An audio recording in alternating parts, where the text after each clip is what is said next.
Hey guys, welcome back to another episode of Own Your Essence podcast, where we get to have deep transformational conversations with some of our favorite people.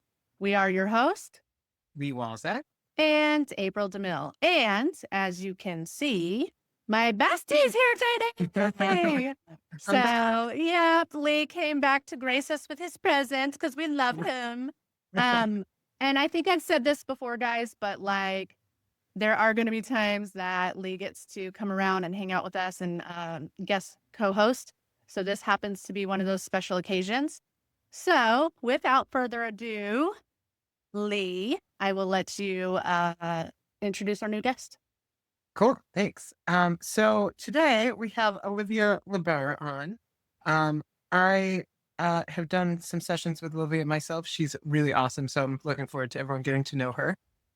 She is person to her dogs, Lucy and Milo, and an animal communicator, Reiki practitioner, pet loss bereavement specialist, writer, artist, and more. And here she is. Nice. And here she is, guys. So Lee was just reading off your intro, Olivia. Hi.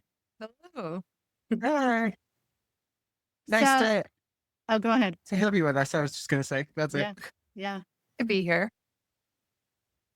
So Olivia, Lee was just telling everybody that you are a animal communicator and Reiki guide, and you've got some tricks up your sleeve.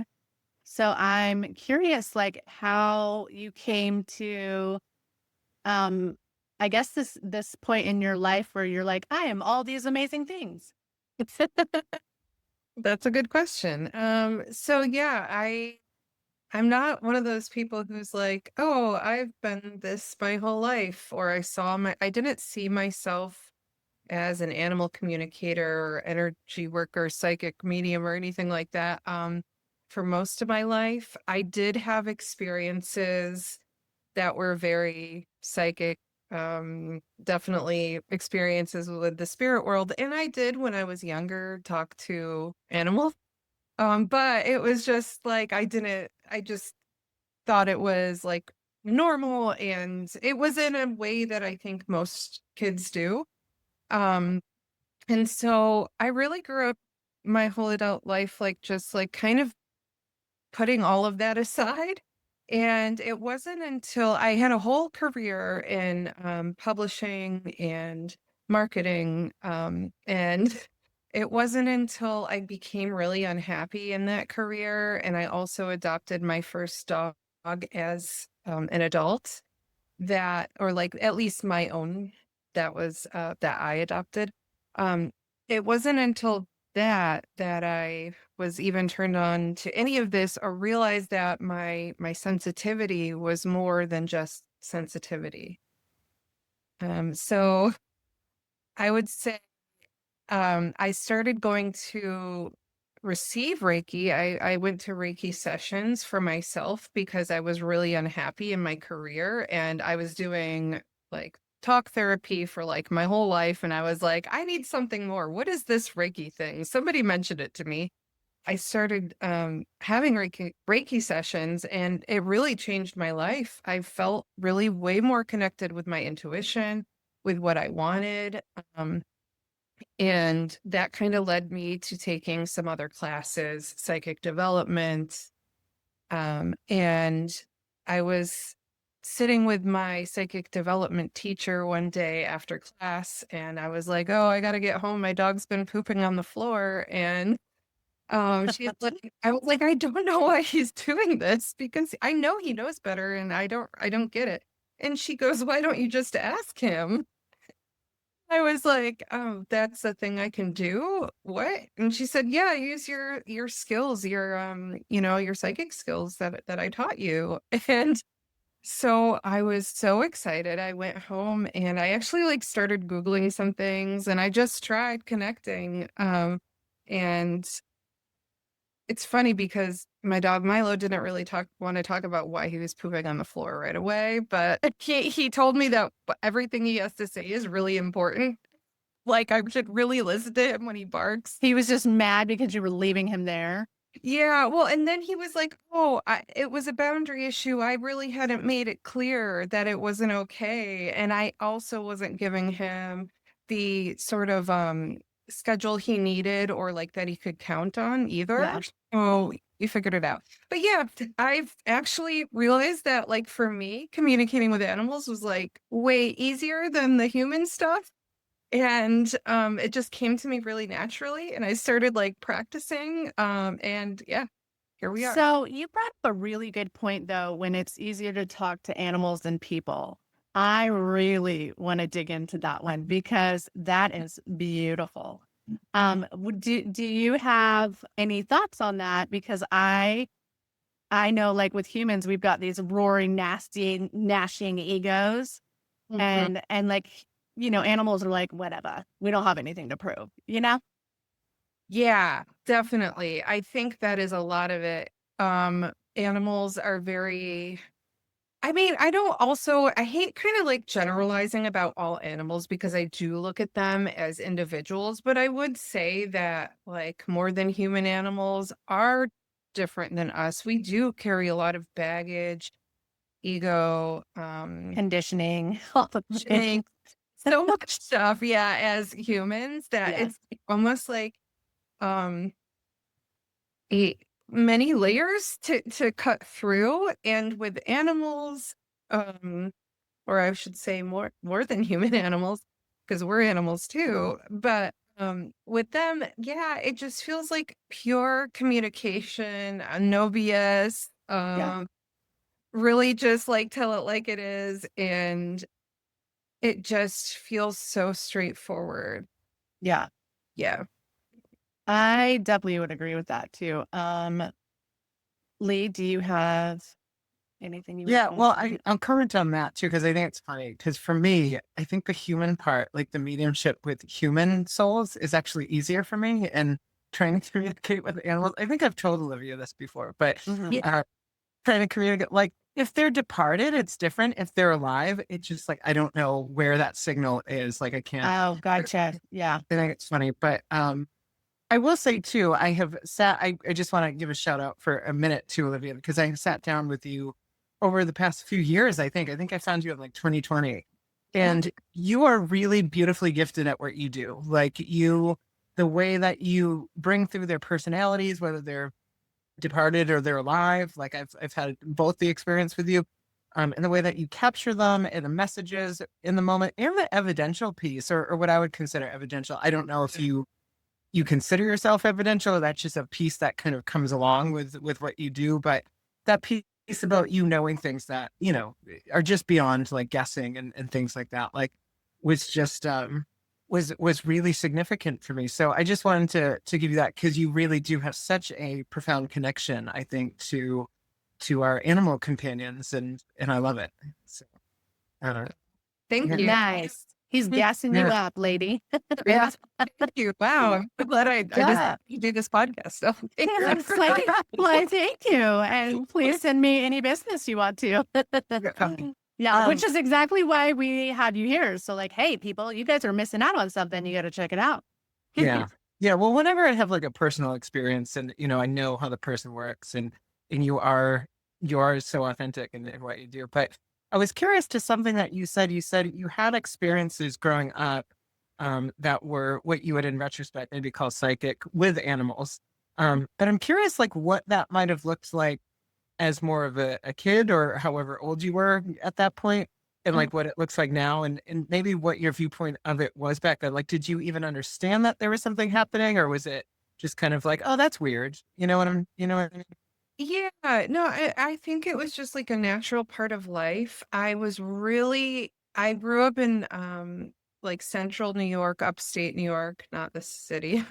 And I was outside a lot as a kid and I played like in the woods and I would come across like even wildlife and like snakes were one of my favorites. I would just be like, "Oh, hello. I feel like this snake's just like told me I'm not poisonous and you can play with me with certain snakes." And like it wasn't a like, oh my gosh, what was that? That was weird. It was just like this natural knowing, I would say, that I had with many animals. And I wasn't like Snow White or anything like that. But, it's just that I just thought it was a normal, natural thing. It's hard to explain, and then I had, It's like, I kind of so get it though, because like when it's your everyday natural way of being, you don't know that it's not normal until you're around others that talk about their experiences and it being different. So when you're little, that's the only world you're weaving in, right? So like, how are you supposed to know it's not normal until like, you know what I mean?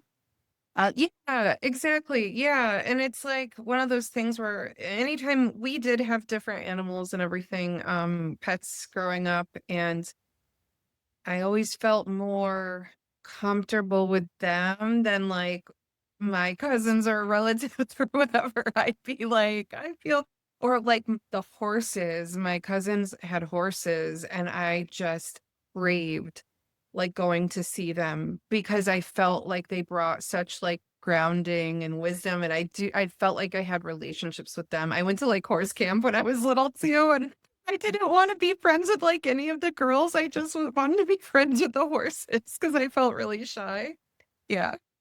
Yeah, but I think there's a comfort, just a natural peace around um they're so close to the veil. I feel like their essence is a little more pure even. Mhm. And so it's just organically soothing. Yeah, definitely. And yeah, and I feel like a lot of people feel that way about animals. And I honestly think that everybody has the ability to communicate with animals. It's part of us, part of who we are. But it's just like, like how Lee said, I find it easier to connect with ex-humans who have crossed over. Ex-humans is my word, but people who have crossed over more than like living animals and stuff. I do think like each person does have their own strengths, just like Yeah. person might be better at like playing piano, and one person's like really good at football. It's Yeah. that sort of thing. Which is also a really good reason why you were so drawn right away as a child. Also, with that in mind, was there like a defining moment? Because I know you spoke of earlier, like, I felt like it was kind of just normal and natural until it didn't feel normal and natural. And you were like, oh, maybe there's something more to that. But what was that defining moment that made you shift? I don't think it was really a defining moment. Oh, you mean like what made me shift? Yeah, like, was there an experience that was, like, kind of really just, like, profound and you were like, "Oh, okay, this is a little bit more than normal," right? Like, this is a gift, this is a thing. Like, what was it that made you finally have that realization? Well, I don't even know if I had that because it became more like I stopped using it, Okay. and it was more because I guess it would be subtle messages from family and friends that like, "What? You're crazy." I don't think they ever said you're crazy, but this isn't normal. Like I was told that it wasn't normal more, and I was just like, "Oh, I'm weird." I also had dreams that came true.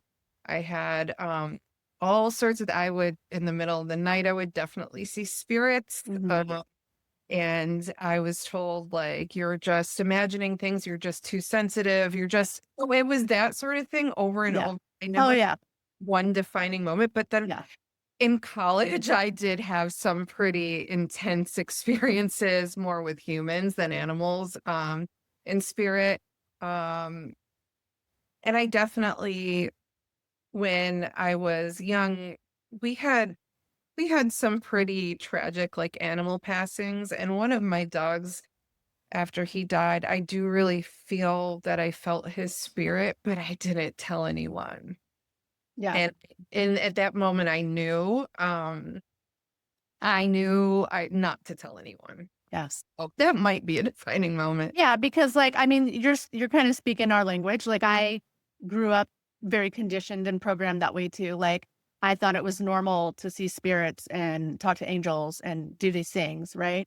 Yeah. And then when I got about 4 or 5 is when I started realizing, "Oh, nobody else is seeing these guys, and nobody else is talking to these guys, and, oh, and now I've got imaginary friends, and I'm a problem child, and I'm all the things," and I'm like, "Okay." So, like, I get that. Like, I 100% go, "Yep, that sounds like my childhood." Like, I totally get it. Yeah, and just being told you're sensitive or you're like Yeah. imagining things or you're making up things. Yeah. Yeah. And Mhm. then as I got older, like I just kind of shut it down too. I think as I started to age between 8 and 10, I shut it down, like really was shutting it down. And then by the time I was a teenager, I was like really even further, just like, I want nothing to do with this. And I didn't come out as a psychic publicly till I was 38 years old. I Wow. tried like hell to shut it down. Like, I was not going to give up, but then I gave up. I finally was like, "Oh, okay, fine." Yeah, it sounds very similar to me. And I had Yeah. like all these little things and all these little breadcrumbs. I'd say like really shut it down after college because some Yeah. things happened that like upset me. Um and then I just it just, things start to happen that that you just can't ignore it Well, anymore. and I think there's something to be said about that part too, because it's like the universe has to shake you into your purpose. Like, quit fucking shutting this down. Quit trying to give it back. You have it for a reason. Get the fuck out there with it. Like, do your thing, do your job. And so, yeah. Yeah, and like even for me, another big defining moment that I really actually haven't talked about much is a dear friend of mine died, and well, in mediumship sessions of Lee, she has come through quite a lot. My friend, Okay. she comes through every time. Yeah. She's a big presence. I'll Yeah. just say that. Yeah. And was she, if you don't mind me asking, is she helping you like embrace your abilities along the way? Is she kind of like helping you get there?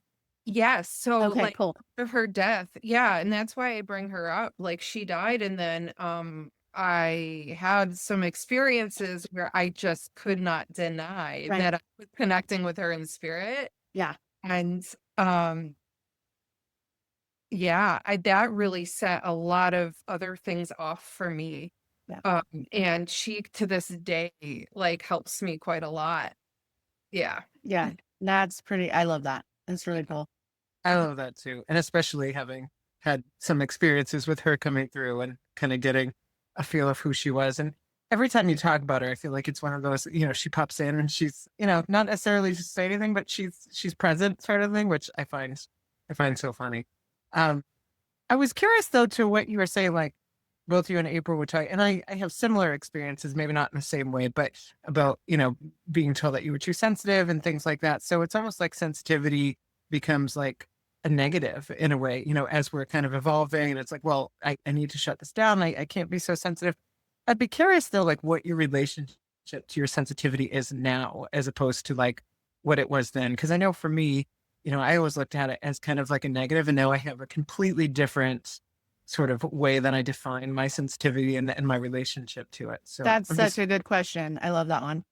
thanks. Yeah. Yeah, yeah, I do see it as a gift now, for Yeah. sure. And it's why I am good at what I do. It's why I'm able to do what I do. And I like you, Lee, I think I work with a lot of highly sensitive people and highly sensitive animals, and I see a connection between their sensitivities and kind of mirroring sometimes between different things they're going through. But yeah, I see it as a gift. And when I speak with people and their animals who are also sensitive and kind of might be seeing it in a negative way, the animals also always help us kind of frame it as a gift. Mm. I love that. I didn't know if I even thought of that or knew that, but I love that they're always trying to help us kind of connect that it is a gift. Yeah. Yeah. I might have a thought on that because I remember when, um, so I had this miniature dachshund that she was like my first pet to myself, like not a family pet, but my dog, right? My responsibility. And I got her when I was 17. She was gifted to me by, she had been rehomed. So long story short, she'd been rehomed and I took her on when she was like 3. Her name was Yaji, and she was like the love of my life before I ever had children. She was my child, right? Mhm. And when I started having kids, I had my 2 oldest were pretty little when when she died, and it broke me, like absolutely broke me, like it tears you apart. But in that time, I was a very young mom And I was still so much in denial and repressing of my abilities, even though I had spirits dancing around my bed all night long and all the things. And I'm like, no, everybody does this, right? Like, whatever. Super bad denial. So, but what was fascinating was Yaji knew I was gifted way more than I did. And because she knew it, the night she died, I was torn apart, going to bed, sobbing my eyes out, all the things. And I woke up because she came into the room through the front door, pounced down the little stairs, and she was running towards me to jump into the bed with me. And I was like, yeah, and I like basically threw myself out of the bed trying to get to her. And then I'm on the floor just crying, like holding nothing. Like it was a whole thing. But like it was like, I feel like that was her reminding me, hey, don't you think it's crazy that you can see me and no one, like, we need those reminders because we weren't stepping into our powers at all. I wasn't, for sure. And so those were those moments where I'm like, oh yeah, here's where she came through to not just remind me she was okay, but also there's a reason why I could see her and nobody else could. Yeah, that's really beautiful. That's amazing. Yeah, she was a cutie. Oh, and I'm sorry. Yeah, I'm sorry. It's never easy to lose them, and I'm sorry for that. Yeah.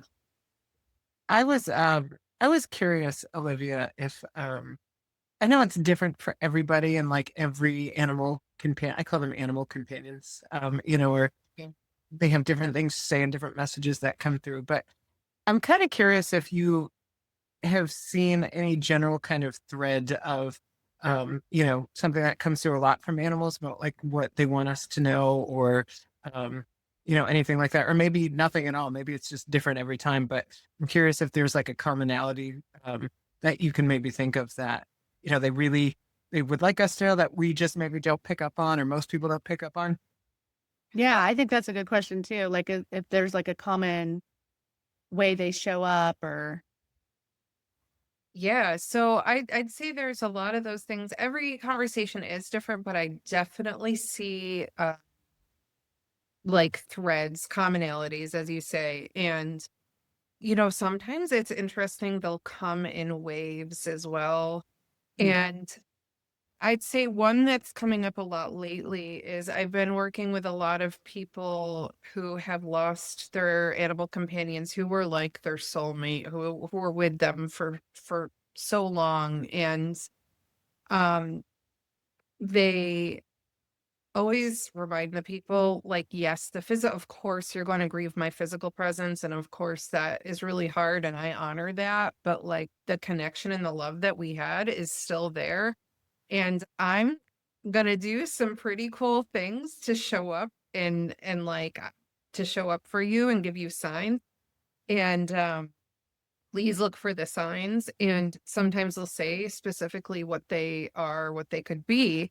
And lately they've been pretty like big ones, like blinking, flashing lights for some people.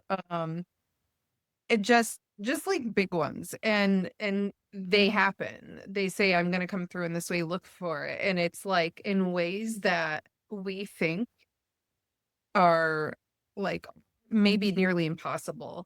And they have been letting me know that they can like manipulate kind of like electricity sometimes. They can, it's not that they become other animals or anything like that, but they can help to influence like winged creatures, butterflies, things like that. yeah. So that's one thing with the animals in spirit. Does that? Yeah. Yeah.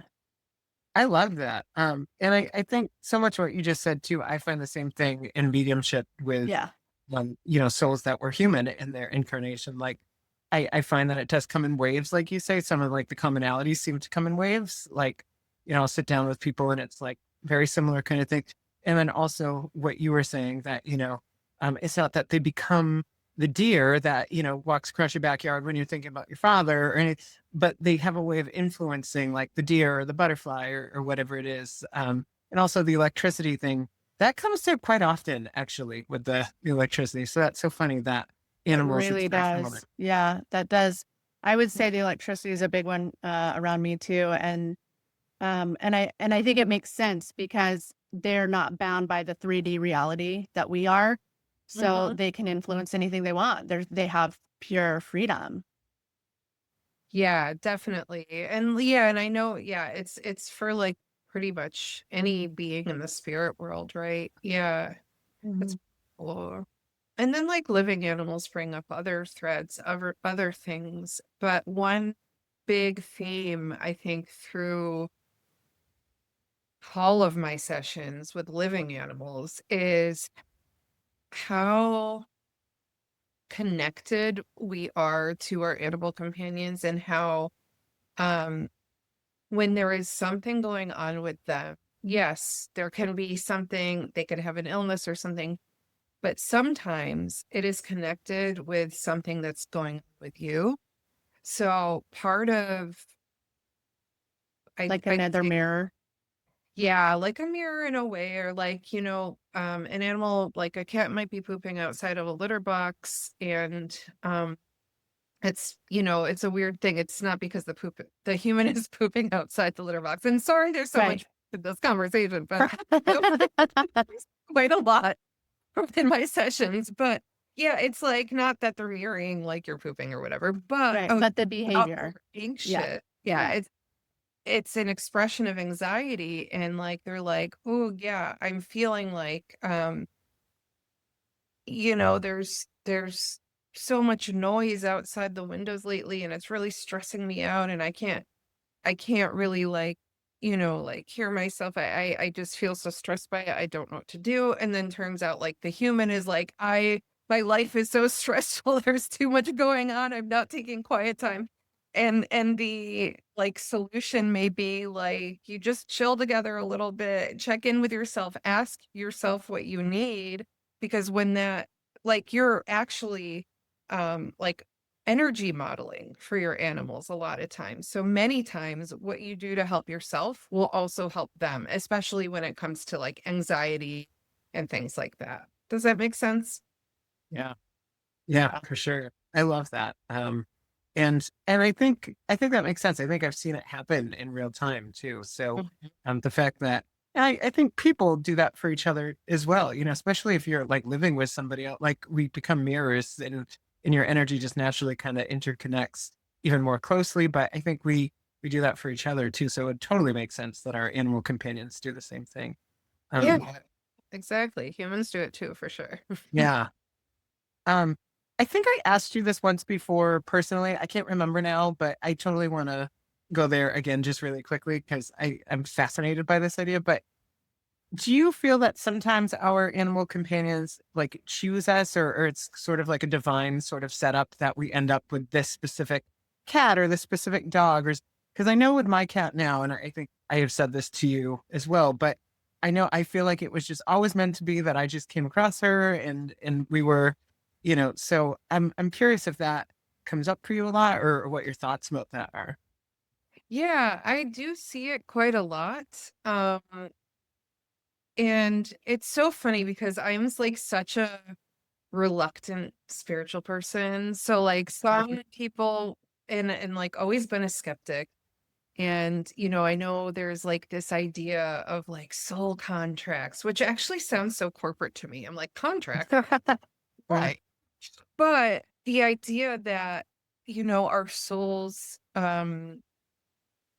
are familiar with each other outside of this embodied life and that we actually plan to be with each other in this life, it actually does come up quite often. And I do see that in many ways. And I do have many animals say, like, I picked you in this way, and this is kind of how it happened. Sometimes I don't think it's always that way. It's like some things fall into place in a certain way. And sometimes the person feels like a pull toward them. So there's many ways it can happen, but it is a big theme. Yes, I see it quite often.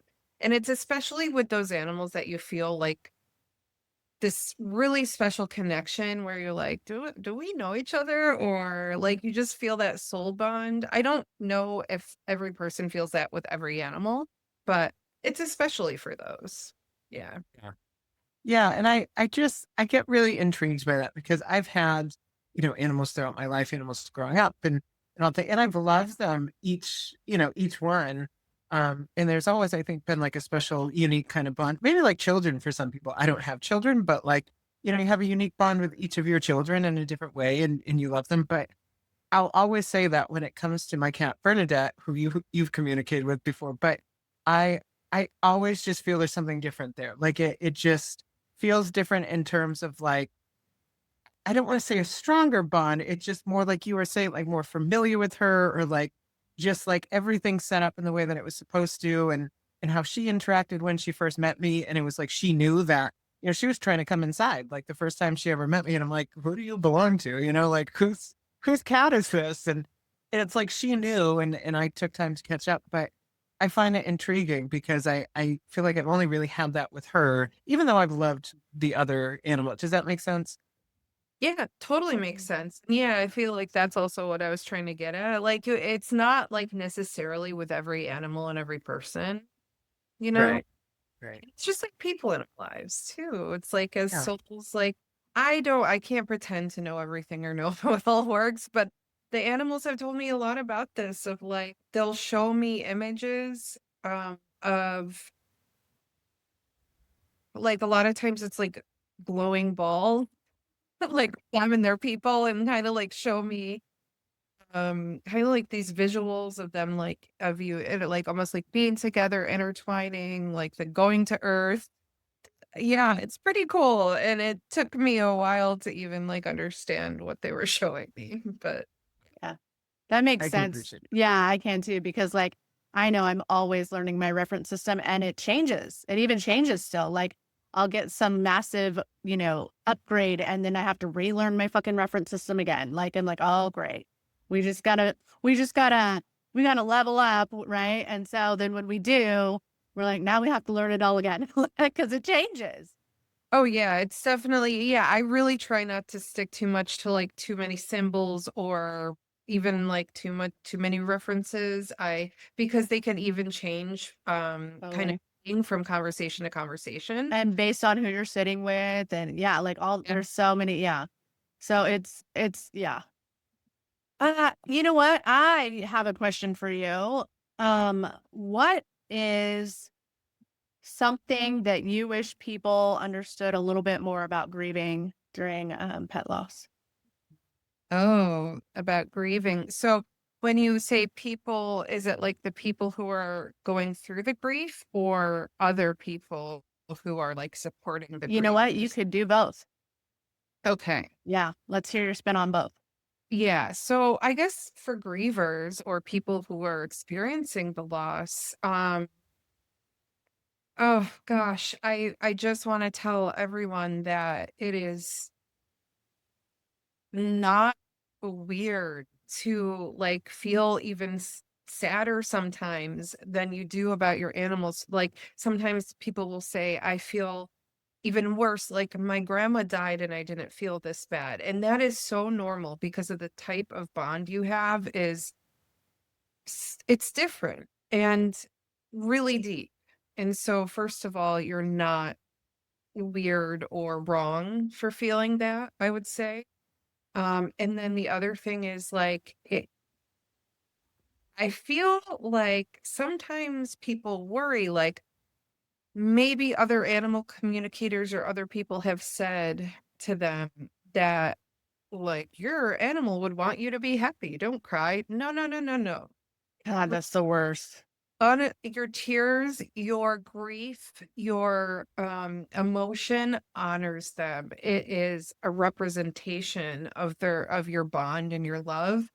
But also it goes in waves and it's different for everybody and like there's no one right way to grieve. I guess this is general grief information for anybody, but it's the same for animal companions and that I would also say for people who are grieving their animals, like it's really understandable if you don't want to talk to everybody about it because not everybody understands and not Right. everybody's cool. So find your like couple of people or someone like me who gets it or another like a grief counselor or someone or just like those friends who get it, because like not everybody's gonna, and it's okay to keep it like not to go through it alone. You don't have to go through it alone, but to be really discerning about who you talk to. Yeah. Yeah. I like that. And it reminds me of a story because when I lost Yaji and she had died, she actually died a little bit unexpectedly from a heart attack when I had taken her into the vet. She was having seizures and she'd been doing seizures for a while, but I wasn't expecting her to die that day. Right. So I take her into the vet to have her checked up. She had a heart attack and died on the spot. And I had 2 little kids. I was working nights, all the things. And so I remember I had to call into work because I was a wreck. I was like, there was no way I was going to be able to function at any capacity to do my job. And I remember my manager making fun of me because I called in for a dog. And I was like, well, you can make fun all day long. It doesn't change that I'm taking this time to observe and honor her passing. Like, I don't give a fuck.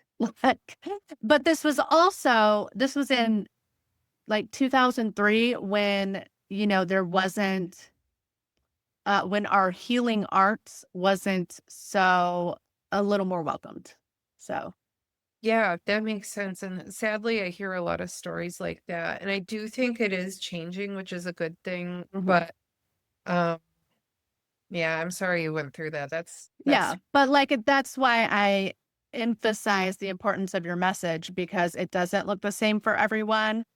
And there's a lot of really bad information out there, that shames people in grief and keeps them repressed and stuck in it longer just because they're so afraid of their process.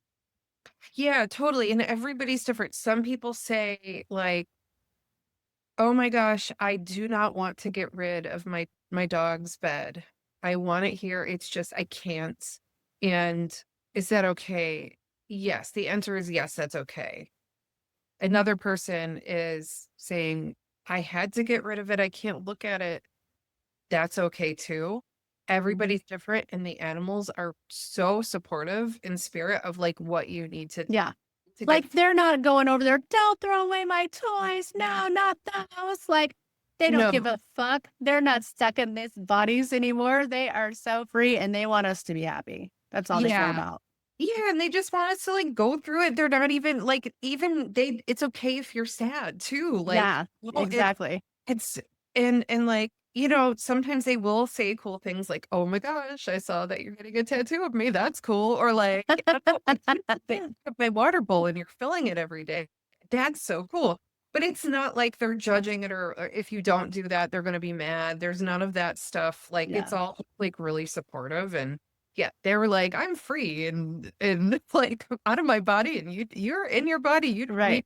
to do what you need to do to take care of yourself." They're like having fun while we're still suffering. So there's I that. know. I do think about that sometimes, and I'm like, "Oh man, yeah, I'm like, don't rub it in, fuckers. I'm jealous enough. yeah."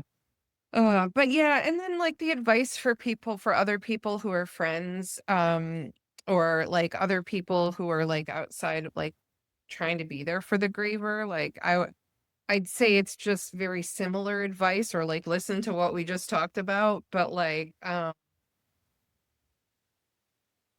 don't belittle, just even if you can't really relate to their experience, you could still be there for them. You could still say, "I'm sorry." And sometimes all you have to do is say, "I'm sorry," and acknowledge them, acknowledge the animal, and acknowledge that it's hard. That's really all I have to say. I could go on and on, but Yeah. yeah. Okay. So, Lee, do you have anything you want to add to that? Because I have another question for her, but if you want to add to that first. No, just that I think I agree with all that. I feel that I get the same messages from souls that were human in life, so it makes total sense to me that the spirit world just wants us to be okay, and whatever we decide to do with the materialistic things or otherwise, like they're all good with. So I second everything that you just said. Yeah. Cool.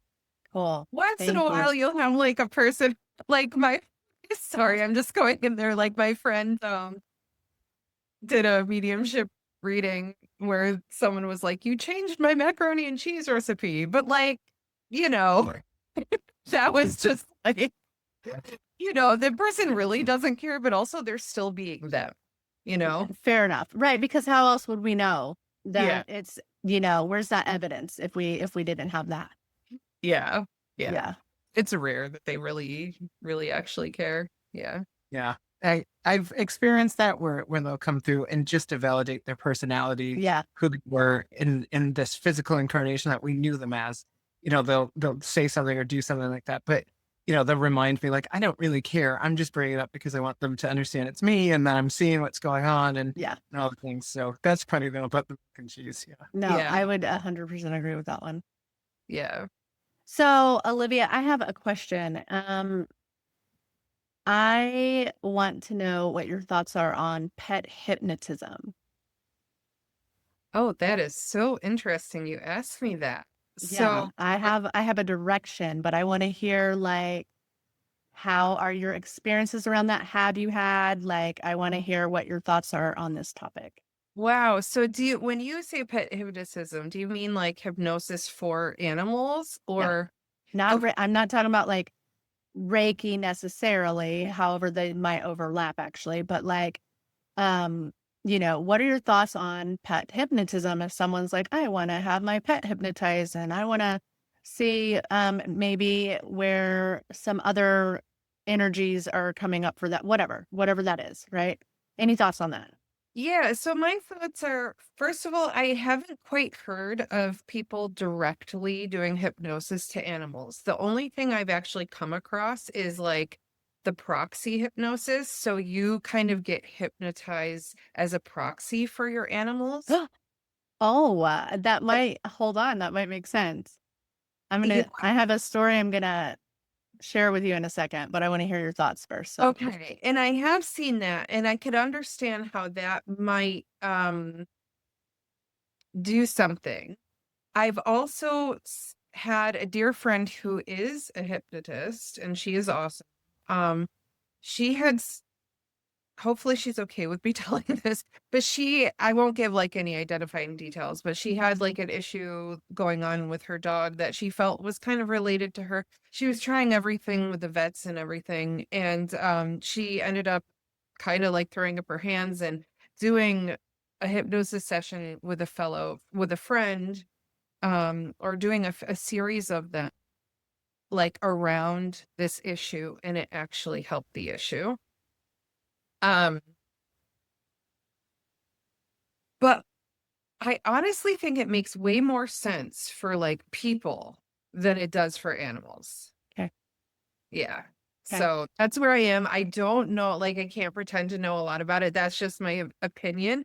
And Okay. I don't and I have like thoughts because I actually recently talked to a woman who does like hypnosis like around situations with your animals, and she really actually turned me off to it. So, Oh, okay. So you kind of have like a little bit of a negative interaction there.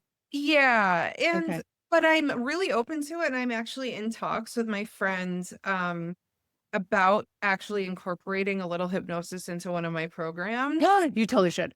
Yeah, for the people more than the animal. I Yeah. think you could even do it with the animal. But Oh, I'm gonna tell you, like, I'm gonna share my story with you. I had okay. two situations where I hypnotized an animal purely by accident. Like it was 100% like, what the fuck is going on right now? And I actually am a hypnotist, but I wasn't at the time.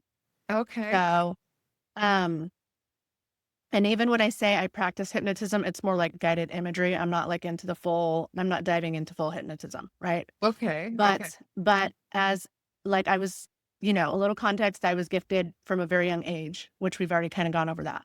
Mhm. But my first experience that I can recollect where I knew definitively this animal was just hypnotized was with the same dog we were talking about, Yaji. This would have been in like 1997. Mhm. And so I'm in Texas. It's summer, it's sticker season, and she's got long hair. So she's outside, and every day I would have to like sit her on the floor in the kitchen, get out these big ass clunky kitchen rusty gross scissors, right? But Mhm. it didn't matter because I'm like just kind of like trimming her hair where the knots were, and I would groom her like and get all the freaking stuff out of her, right? So I'm sitting on the floor and we're full on in this like I'm gonna call it a Reiki moment. Mhm. And I was practicing Reiki intuitively before I ever got certified. So I didn't know it was a thing until you know it's a thing, you know? Right. So I'm in this full on moment where it's just like me and her are the only two things in the whole world that even exist. Super nurturing, super loving, having this moment of um pet animal, connection, love, all the things, right? So I'm grooming her and I'm like, oh, here's a knot on her ear. Let me just trim this off. And next thing I know, there's blood everywhere. And I'm like, she hasn't budged. She hasn't flinched. She hasn't nothing. And I'm like, where's this blood coming from? And I look over and I had cut her ear off. And neither one of us knew it. And I was like, oh my God. So I'm panicking. She had no idea what was happening. She didn't even know I did it. And I was like, oh my God. Oh my God. And so I felt like the worst person ever. But then I'm like sitting there, I go into nurse mode and I'm putting tea bags on her ears, trying to clot the blood and get it to stop bleeding. And then I doctor her up and all the things. But it took me a minute and I was sitting there and I was like, she didn't yelp. She didn't flinch. She didn't jerk away. There was nothing, like she had no idea. And these weren't like sharp scissors where, like this was old, rusty kitchen. And I was like, oh my God, my dog was hypnotized. How the fuck did that happen? And so Wow. it took me a minute to figure it out. And then I was like, okay, there's no, like, I still was in denial for years about it, right? Mhm. Until I had a second situation. Okay. And I had a second situation in 2016. It was the summer.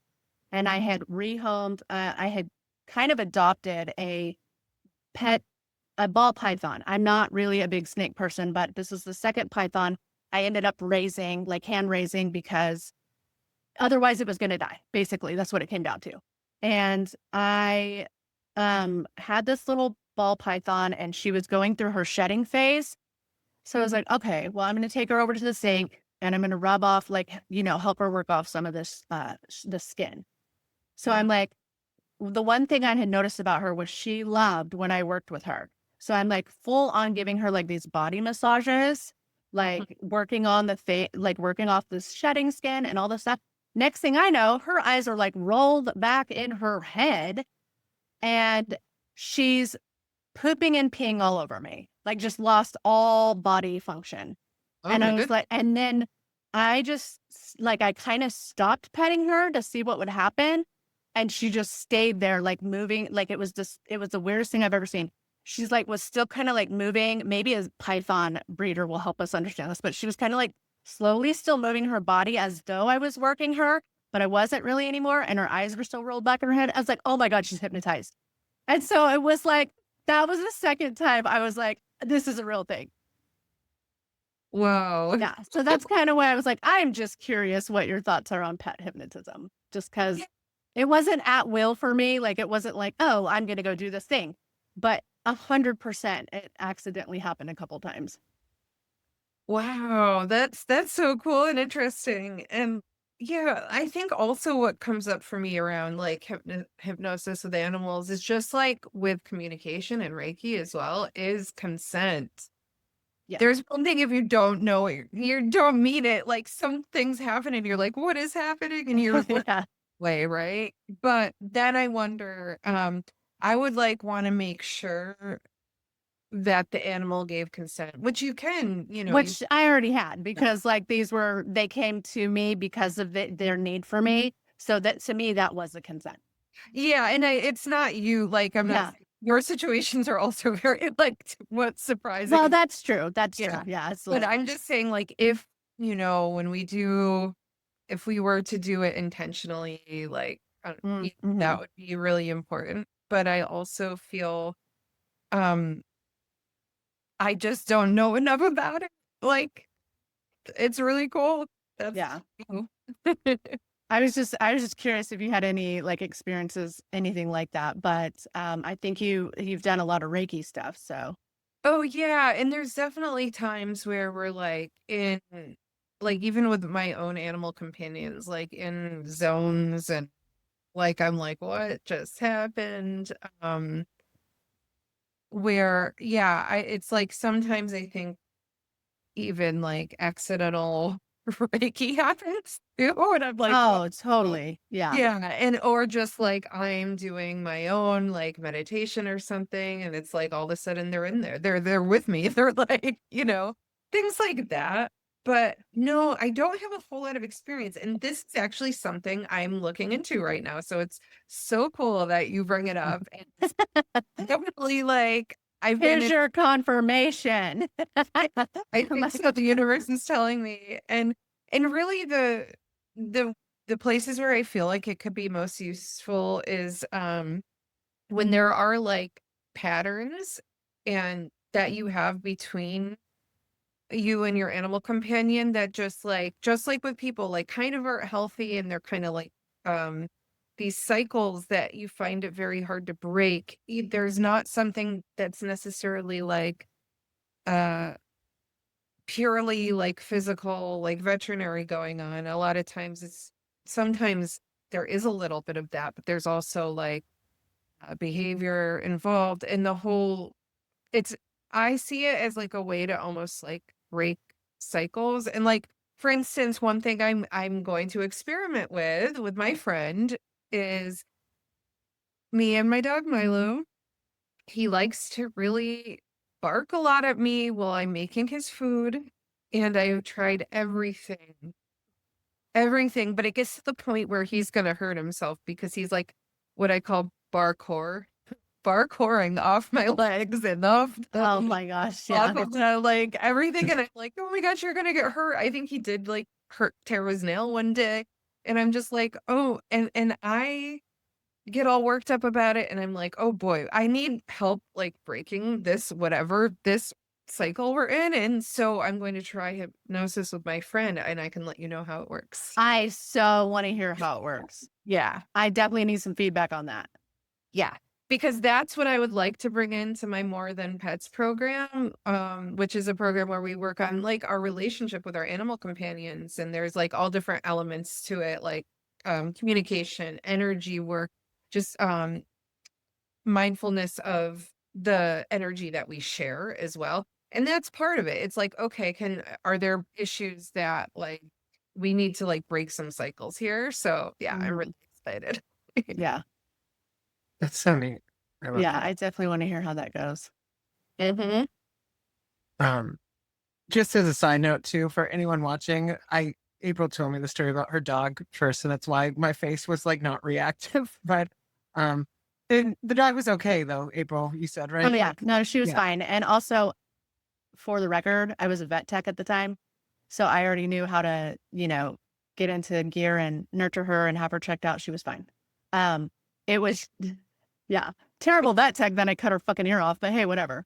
Um, so She was good. it She was was purely really an good. accident. Like she had very black hair and very thick, and it was really hard to tell. And yeah, I probably could have handled it better. But the fact is, it got handled how it was handled, and she didn't have any pain. Only I did.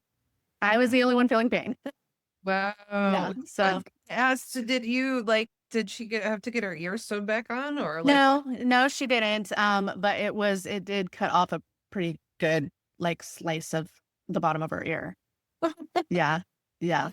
I'm glad it all turned out okay then. And She had, but you know what it reminded me of? I'll tell you what it reminded me of. Have you heard of people going into surgery under hypnosis? yeah. Yeah. Yeah. So that's kind of what I think happened. I think she truly was in a trance. I knew without a doubt that that's what had taken over. And Mhm. she was in a trance and she really did not feel a single fucking thing. She had no clue. And the only reason why there was any panic around the situation was because I was like, oh my God, I killed her. That's like Yeah. it was me like Mhm. panicking, but like I was like, oh my God, I murdered my dog. Like she had no idea. She was fully in that trance. And so yeah, and that could have been, and I could have been too, which is why I probably cut her and not knew it, like I didn't even know that I did it. So yeah, it was a whole thing for sure. But that's what it reminded me of, was like when people are like really brave and they're going to go do surgery or some procedure with just hypnosis. So Ooh, Yeah. wow. That's, yeah. that's, yeah.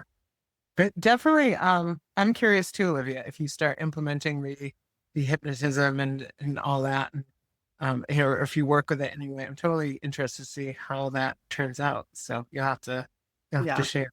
Oh yeah, I'll keep you both posted. Yeah. Also, Olivia, where can our Lee, do you have any other questions? Um, I don't think so. I just, but just thank Okay. you for being here, and Yeah. I think you're great. So He does talk really good about you. I Oh, do. She's just so gifted. Like you really. So you're great. So the best place, I'm going to put this in the show notes anyway, but if you want to tell our audience like the best place to reach you or the fastest place to reach you so they can work with you.